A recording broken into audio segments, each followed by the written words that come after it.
as I said, so essentially, your options for submitting this to me is you can use the assignment link to upload a scanned version,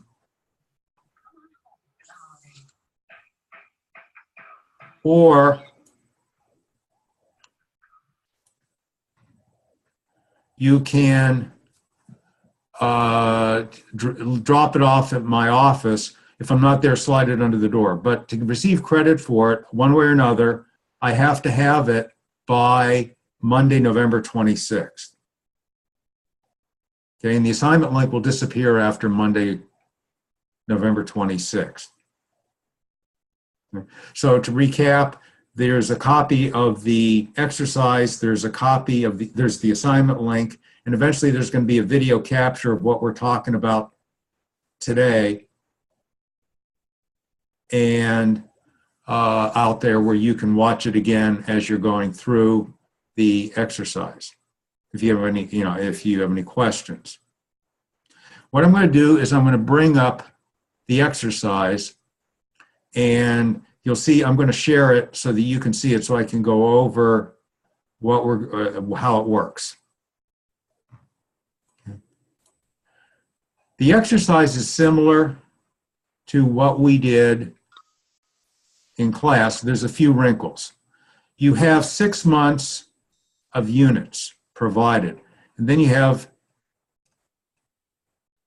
the number of requirements. The first one is complete the monthly sales budget using the template below. The selling price is $5. Each unit costs $3. So if we go down to here, and I'm going to rotate this so you can see this, what you see is the units have already been laid in. The sales price and the cost has been laid in. So what you have to do is do the math, compute sales revenues and cost of goods sold for each month, and then total them. And the totals will be for the 6 months.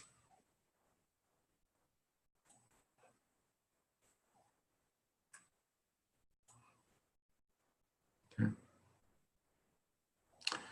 B, complete the cash receipts budget of January through June. The company expects that 40% of sales are on account, which will be collected in full the month after the sale.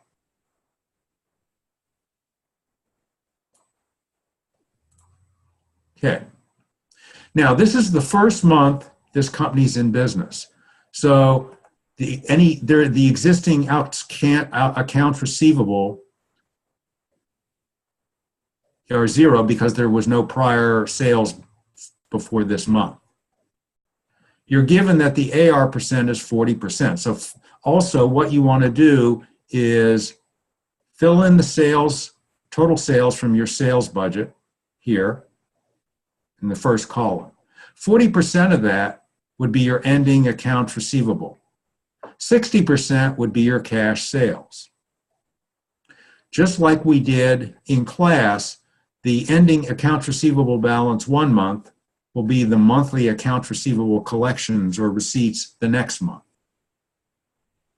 Then your total cash receipts are the sum of the cash sales and the monthly accounts receivable receipts.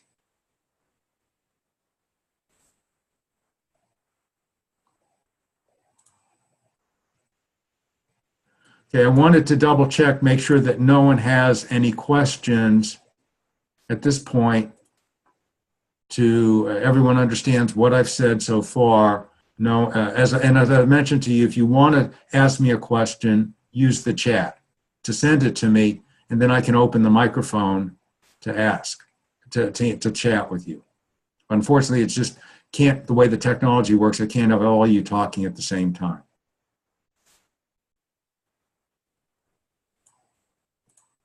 Okay, so going back up to the top, C. The company has decided that finished goods inventory at the end of each month should be 40% of next month's sales. Complete the purchases budget for January through April. The cost of each unit, as you already know, is $3. So we'll go down to Schedule C.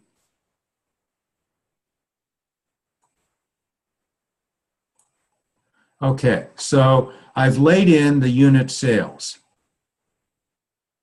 Okay, so the ending inventory percentage is 40% of the next month's sales. So 40% of 8,000 would give you ending inventory in units. Units needed would be the sum of unit sales and the ending inventory in units. You would subtract out beginning inventory to come up with units purchased. Units purchased times the cost gives you dollar purchases. The reason why, again, the beginning inventory in units is 0, this is the first month the company's in business.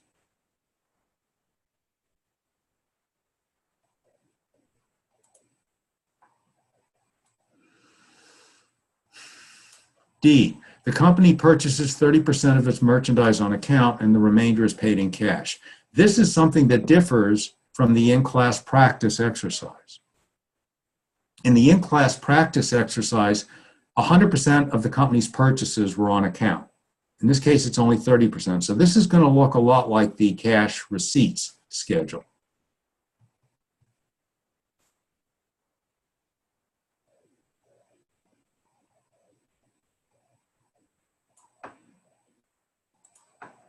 So now you bring down your purchases from the purchases budget.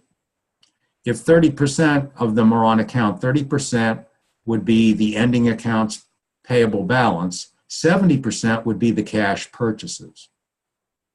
The ending accounts payable balance 1 month is what they're going to pay the next month.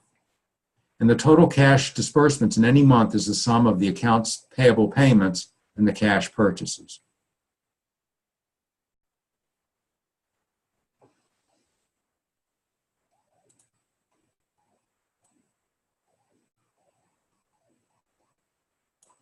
Okay, so now you have enough information to complete the income statement, but look at the facts. We've been doing, you have a sales and a cost of goods sold for 6 months, but it's only asking you to do the income statement for the first 4 months, January through April. So what that means is you're not going to use all the sales and all the costs of goods sold that you developed in the sales budget. Also note that it provides you additional information that interest expense is $200, sales commissions are $25,000, sales salaries are $7,500, administrative salaries are $20,000, and depreciation is $5,000, and a corporate tax rate of 40%.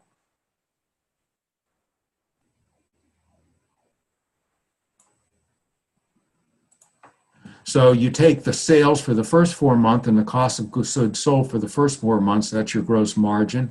You fill in the information that's provided for sales commission, sales salary, administrative salaries, and depreciation to get your total operating expenses. Your gross margin minus your operating expenses gives you the earnings before interest and tax, less the $200 of interest gives you earnings before tax. You compute your income taxes, and you compute net income.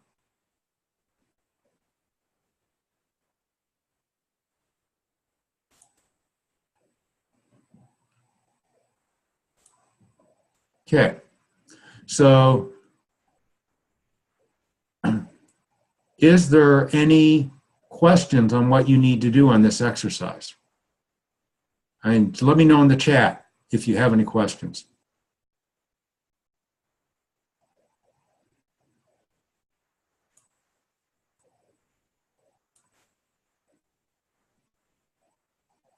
But that is the essence of what I wanted to talk about, is give you all a overview of what you need to do in the in-class exercise.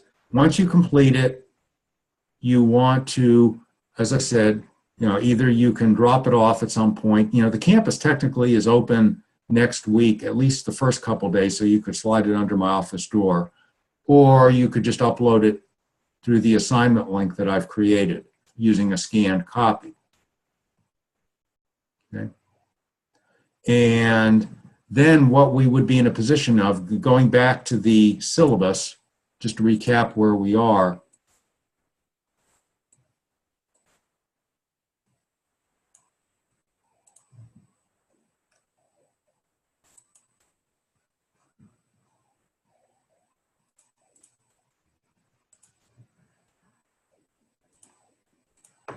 Okay.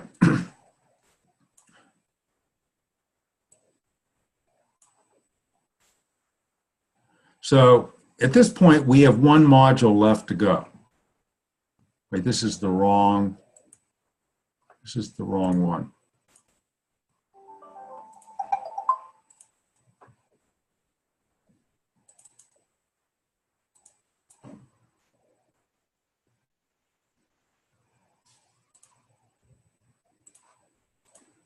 Okay. So what we have left is on November 29th, after Thanksgiving, we will cover standard costing and variance analysis and flexible budgets. I set aside December 6th for a review for the exam, because by that point there'll be a study guide. I can talk at length about what's in scope, what's out of scope. And I don't know for sure which day the final exam is scheduled, because if I haven't seen a final exam schedule.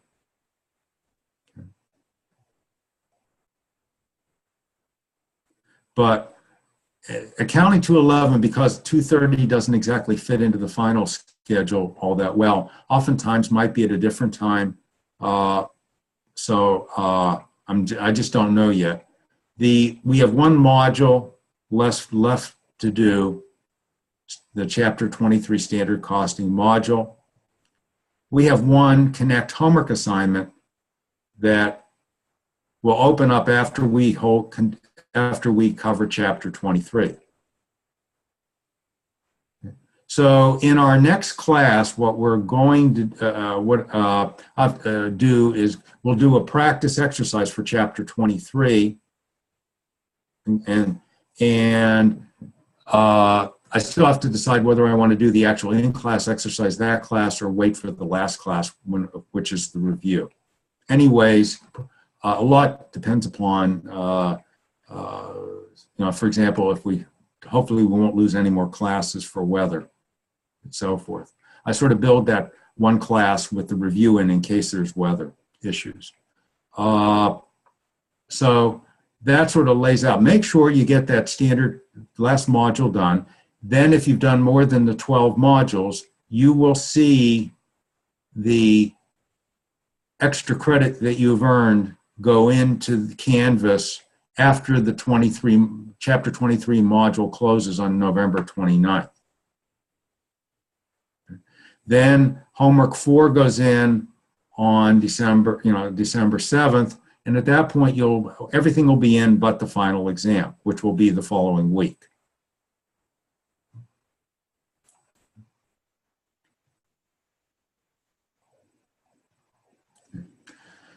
I don't see any chat. I don't see anyone with any questions. Is there anything? I did not expect this to be a long session. I thought it'd end up being more like 30 minutes, which is about what it's working out to be. But I want to just give you a chance. If you have a question, send me a message and I'll open your mic.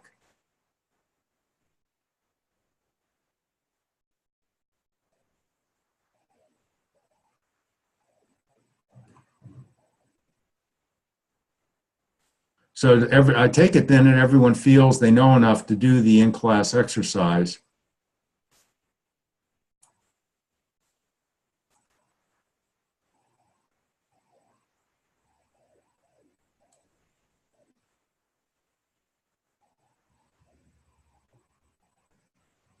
Okay. I also don't see anyone else logging in at this point. So if there's no other questions, I'm going to end the session.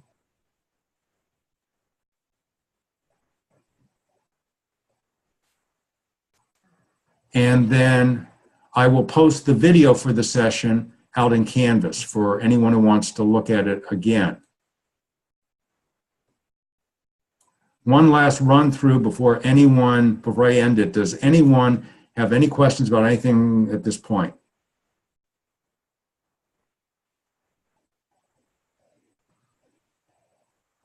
Okay, then you'll see the video go out probably later today. It takes a while for it to process, and then I have to upload it. You'll see two versions. One will go to Box, and the other will go to YouTube. I don't care which one you use. but sometimes people find one works better for them than the other. Okay, so I'm just going to end the meeting, and then we'll, if you have any other questions, you can send me emails through Canvas. So have a good holiday for everyone.